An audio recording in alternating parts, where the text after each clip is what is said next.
I'd like to use this butterfly stamp to make a mould. I've got some of this reusable clay. You heat it up and you can remould it. So I'm using a heat gun to make it nice and soft.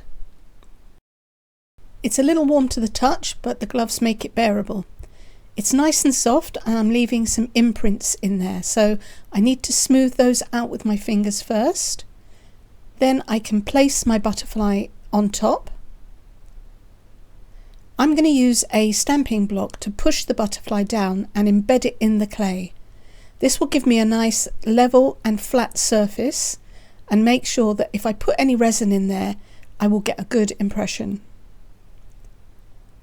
I've left it to cool down and now I can remove it from the block. It's still a little soft, so I'm going to leave the stamp inside until it is completely cool. Then I'm ready to peel out the stamp. I now have a mould that I can use for epoxy or UV resin. Mica powders stick really well to it. I'm using an interference powder here, and then I'm going to make a UV resin butterfly.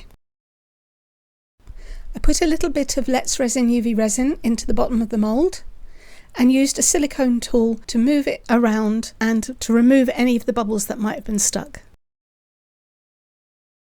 I popped the surface bubbles with a long neck lighter and then cured it. Although the clay is not as flexible as silicone, it is still bendable enough to be able to remove the piece easily. It's picked up all the detail and has transferred all of the mica. I used a Sharpie pen to colour in the back black. This will show up the interference powder on the other side. I set a metal curtain ring on some bezel tape and used the UV resin to lay a thin coat on the bottom. I added 5 drops of resin with some pink mica, then swirled the middle, and then I cured it. A little bit of iridescent glitter on top of the cured resin. Then I added some fresh resin and swirled that around to coat the surface.